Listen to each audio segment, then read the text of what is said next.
আসসালামু আলাইকুম। ওয়ালাইকুম আসসালাম। কে বলছো তুমি? আমি নূপুর বলছি। কোথায় থেকে? জি, আমি কুমিল্লা থেকে। বয়স কত তোমার? বয়স 17। তো তোমার বিয়ে হয়েছে নি? না, বিয়ে হই নাই। না, আগেও আসছিলাম একবার। ও, এরকম আগেও মানুষ একবার পাই আসছিলা? নাই। মনের মানুষ কি হ্যাঁ। পাও নাই? না, সেরকম মানুষ পাই নাই, তাই আবার আসলাম। ফ্যামিলিতে তোমার তোমার আপনজন বলতে বলতে আর কে কে আছে? ফ্যামিলিতে দাদি আছে আর ছোট একটা বোন আছে।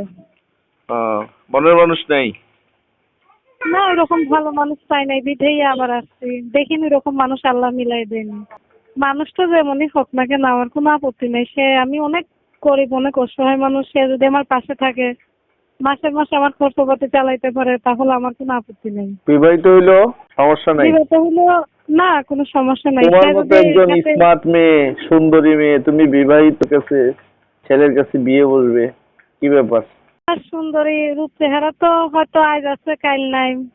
মনের ভালোবাসা সব থেকে বড় ভালোবাসা। আমি আইছি ভালো একটা মানুষের জন্য, যদি সেরকম পাই তো তো হবেই। আগেও আসলাম একবার এরকম। প্রবাসী হয়, বিদেশি হয়? প্রবাসী হইলেও সমস্যা নেই, সে আমাকে মোবাইলের মাধ্যমেও বিয়ে করতে পারবে। মোবাইলেও বিয়ে করতে পারবে? তো তুমি রাজি আছো নাকি? প্রেম করবে নাকি ডাইরেক্ট বিয়ে করবে?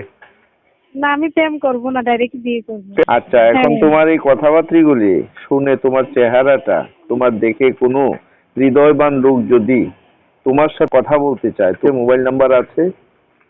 আমি যে নাম্বারটা দিয়ে আপনাকে ফোন দিচ্ছি, এটাই আমার মোবাইল নাম্বার। এই নাম্বার কি তোমার ইমো আছে, হোয়াটসঅ্যাপ আছে? না, আমার এগুলি কিচ্ছু নাই, আমি বাটন মোবাইল চালাই। তাহলে দেখে দেখে কথা বলা তো যাবে না নাকি?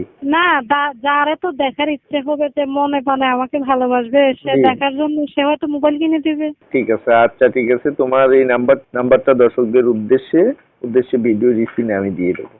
আচ্ছা আচ্ছা, ঠিক ঠিক আছে। আছে, তো আসসালামু আল্লাহ আলাইকুম। হাফেজ।